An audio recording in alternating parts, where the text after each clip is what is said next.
Hello, this is Stephanie from AudCPAexam.com. I'd like to tell you more about the audit exam, the syllabus, pass rates, and tips. What does audit cover?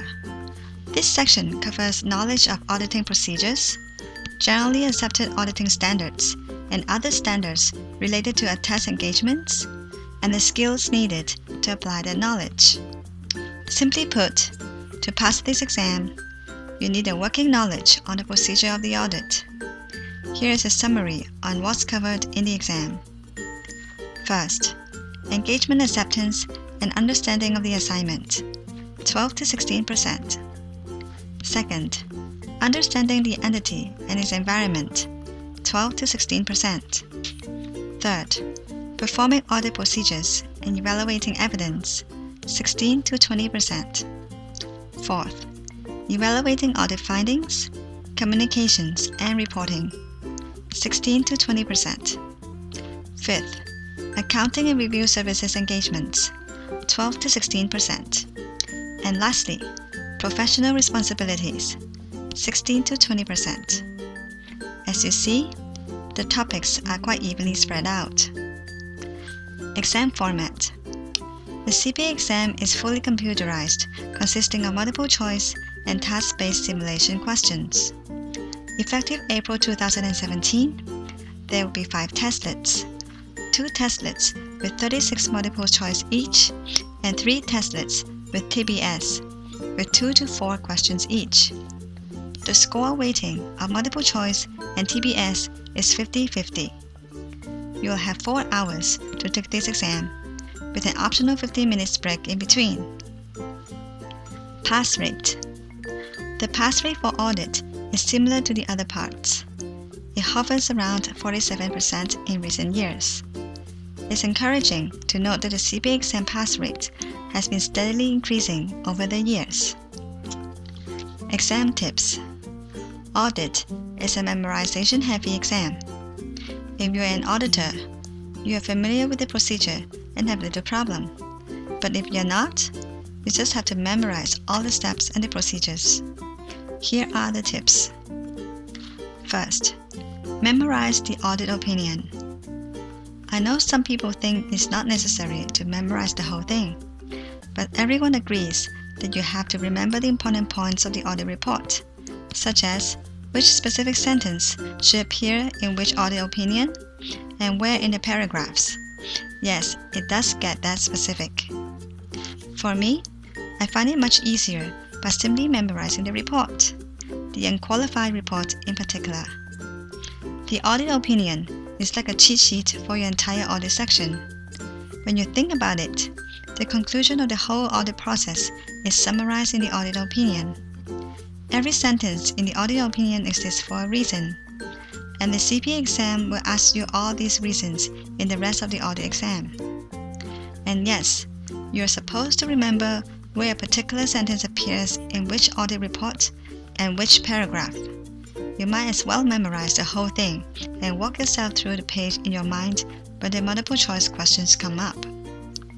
I'll talk about how to memorize the audit opinion in detail here on my website. Second, get familiar with internal control. Since the big corporate failures, there has been a big emphasis on internal control everywhere, including the CPA exam. Internal control is not that bad because at least it's something you can relate to in everyday life, and you can usually get it right by common sense. You may notice that internal control represents only 12 to 16% of the audit section, but similar concepts pop up, such as how weak internal control will affect the conclusion of your audit findings. They can be seen throughout the exam, so it is a very important concept to know by heart. Third, how to deal with the subjective answers. Another possible tricky part of audit is that, well, the answers can be subjective. It's not like a computation where you can get a black or white answer. Instead, in many cases, you'll get 2 to 3 answers that look kinda correct. You know that you have to choose the one that's the most correct, but how? First, beware of those with absolute negatives. For example, answers that use all never could be a clue that it could be wrong, because in many cases, things can be all wrong in real life. There is another reason why you should memorize the audit opinion, because remembering one correct aspect of the process is not enough. We've got to identify all of them. Fourth, take audit right after FAR exam. There are a lot of references of FAR in the audit. Similar financial ratios are tested, and you may see a financial accounting simulation question in audit. My recommendation and tips. I've never been an auditor myself, but I used to work closely with Big 4 auditors on the company audit.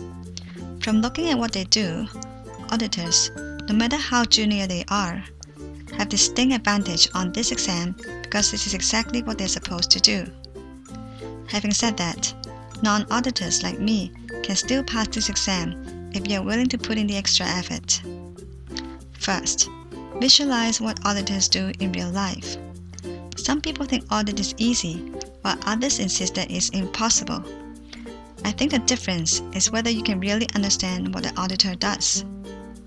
Second, if you are not good at memorization, it's helpful to write down the most important mnemonics before you start the exam. Obviously, you can't do this for more than a couple of minutes, but if you struggle to memorize the steps of the audit report, you might find this helpful. Again, I elaborate these tips in more detail here on my website. I hope this video shows you what you need to know about the audit exam. If you have any questions, please drop me a note in the comment section below. You may also want to subscribe to my YouTube channel as well. Thanks for watching, and see you in the next video.